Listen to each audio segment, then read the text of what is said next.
Des banques express, des banques express, cela est vraiment, vraiment, vraiment trop étrange.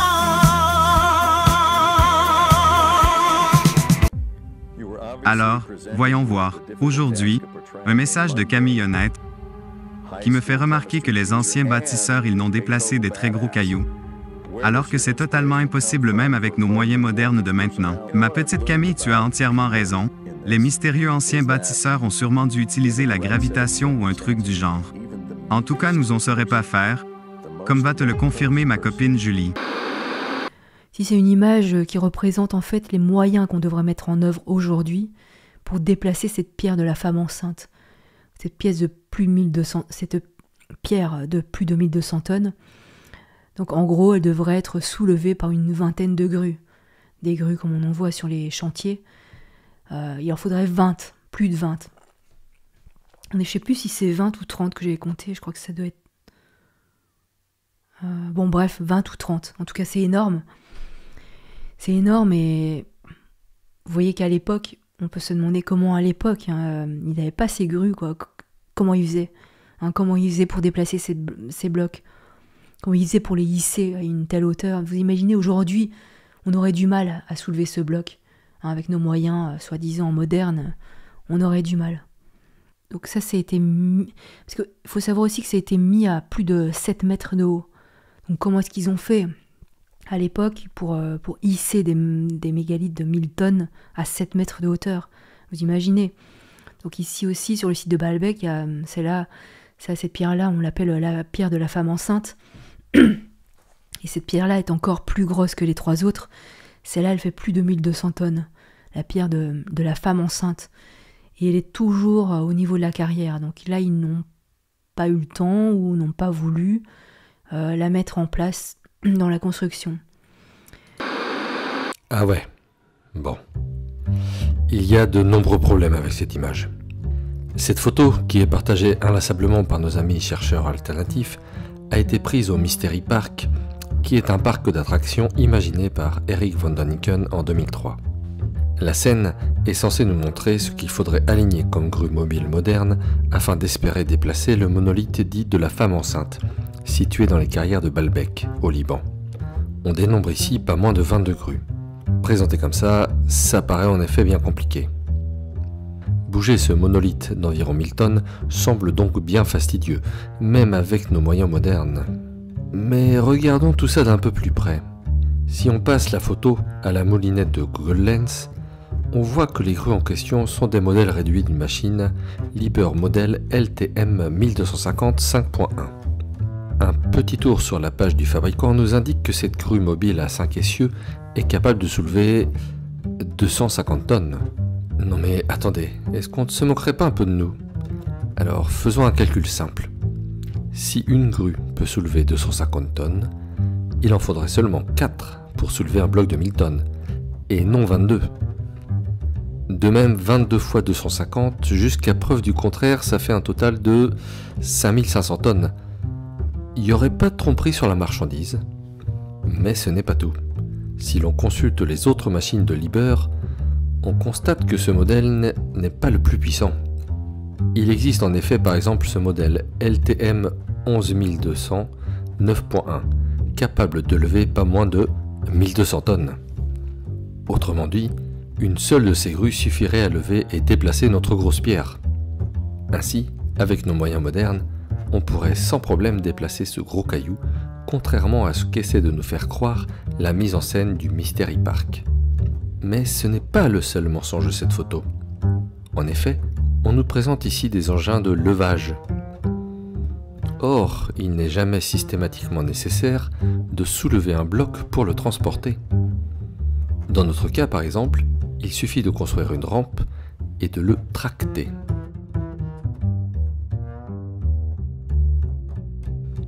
Cette carrière de Baalbek se trouve à environ 1 km du temple, avec un dénivelé de seulement 10 mètres. Il est donc tout à fait possible de construire une rampe pour transporter les blocs sur un trajet relativement plat. A noter que le monolithe de la femme enceinte n'a jamais été déplacé jusqu'au temple. Les monolithes actuellement en place pèsent chacun dans les 800 tonnes. contrairement à ce que l'image veut nous faire croire, déplacer des blocs de pierre massifs est tout à fait possible avec nos technologies modernes. Il n'y a ainsi aucun besoin de recourir à des théories farfelues sur des technologies perdues pour expliquer les prouesses architecturales des peuples de l'Antiquité. D'ailleurs, de nombreux exemples démontrent régulièrement notre capacité à déplacer des charges gigantesques. C'est un chantier hors norme déjà de par la taille des ponts que nous remplaçons d'un seul tenant. Ce sont des ponts qui faisaient un peu moins de 500 tonnes que nous avons soulevés et déposés. Et puis ce sont des nouveaux ponts qui pèsent 950 tonnes et plus de 1300 tonnes que nous allons poser. Déplacer les montagnes, l'homme ne sait pas encore faire, mais déplacer un bâtiment tout entier, c'est possible. Et c'est d'ailleurs ce qui a été entrepris à Zurich, en Suisse. Cet ancien bâtiment de bureau en pleine zone industrielle gênait l'extension d'une ligne ferroviaire. Mais plutôt que de le raser, il a été décidé de déplacer de 60 mètres ses 6200 tonnes et 122 ans d'histoire.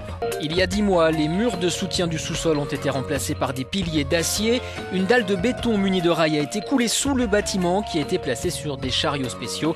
L'opération de déplacement, notamment grâce à 2 vérins hydrauliques, a duré 2 jours avec une vitesse de 4 mètres à l'heure.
Les crawlers ont pour leur part été conçus spécifiquement pour les lanceurs les plus gigantesques.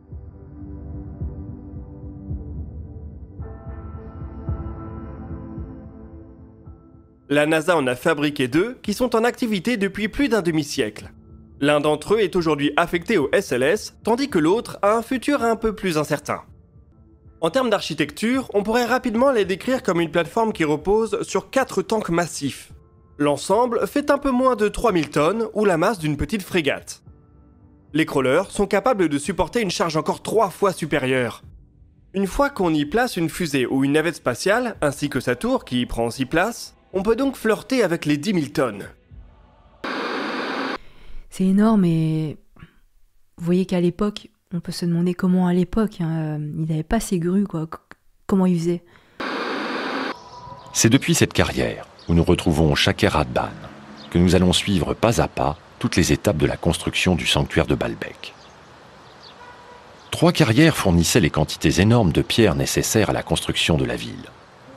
Celle de Cheikh Abdallah conserve encore plusieurs blocs à la taille inachevée, dont l'énorme mégalithe de plus de 1000 tonnes abandonné sur place, probablement à cause de son poids.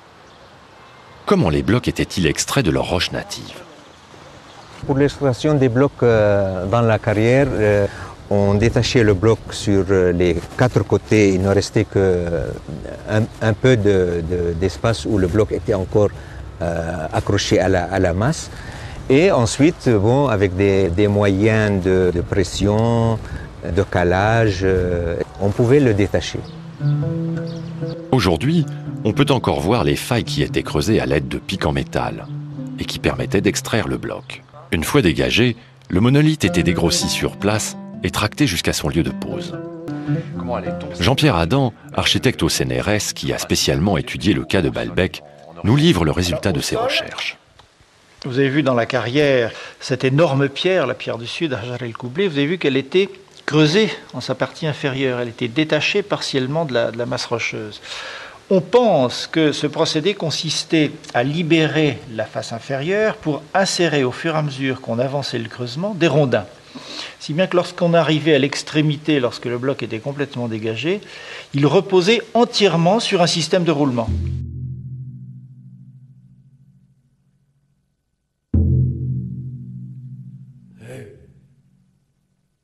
À partir de ce moment-là, on avait ménagé, bien entendu, à l'avance une chaussée relativement plane qui allait conduire exactement jusqu'au point de livraison, de mise en place de ce bloc. On ceinturait cette pierre par un système de câbles, de fret, qui était relié aux artifices de traction. Et ensuite, on attelait des hommes dont le travail était aidé par des machines, dont les cabestans et les palans, jusqu'à l'arrivée au lieu de pose.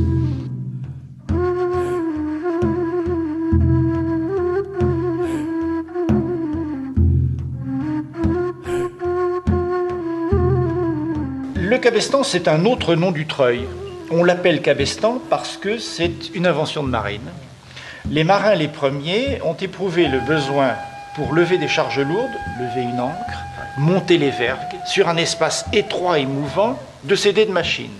Donc ce sont eux qui ont inventé ces machines extraordinaires que sont le cabestan et la poulie. La poulie réduit les frottements, et le cabestan, c'est un treuil qui, dans la marine, a un axe vertical.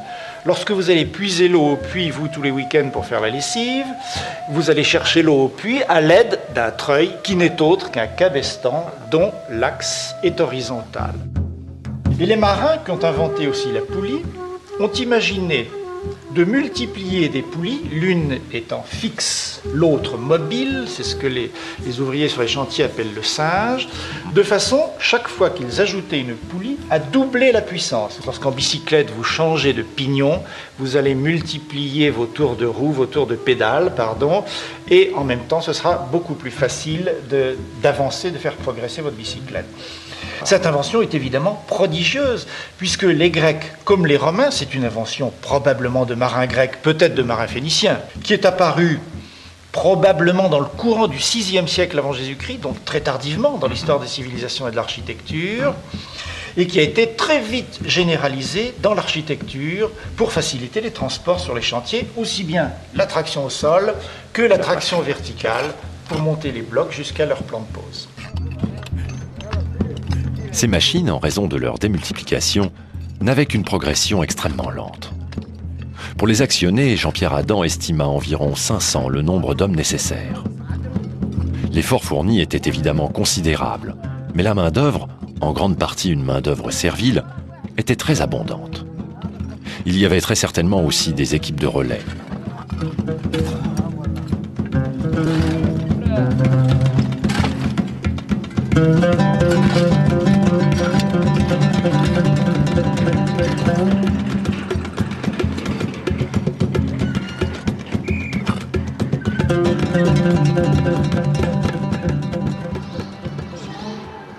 Donc point de géants, ni d'extraterrestres pour mettre en place ces monolithes.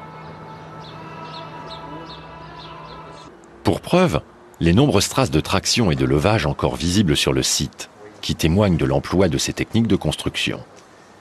Shaker Abdan, l'œil averti, nous aide à les repérer. Ici, on distingue les sillons qui permettaient de ceinturer les monolithes avec des cordages. Ailleurs, on peut voir les traces des différents systèmes utilisés dans l'Antiquité grecque et romaine pour saisir les blocs.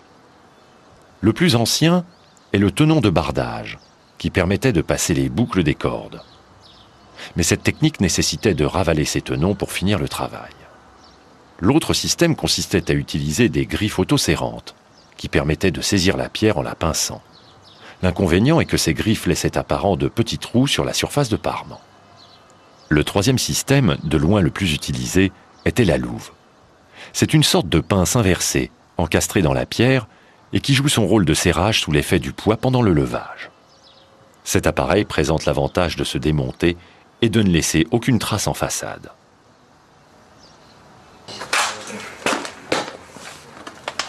Chaque étape de la construction, chaque mouvement devait être scrupuleusement planifié à l'avance et le travail rigoureusement organisé. Les pierres étaient découpées et ajustées ensemble au sol, selon un plan esquissé au préalable. Sur la face supérieure de ce bloc du Trilithon, les archéologues ont retrouvé le croquis gravé du fronton du temple. Tandis que nous essayons de retrouver quelques éléments de ce croquis, précisons qu'il représente exactement grandeur nature l'angle de l'inclinaison de la corniche, la subdivision de l'entablement et la position des modillons.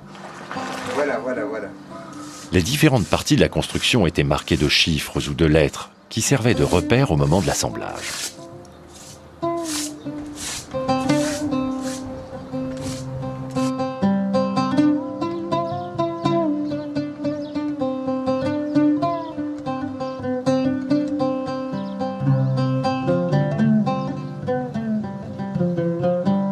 D'autres signes distinguaient les différentes entreprises de travaux en activité sur le site.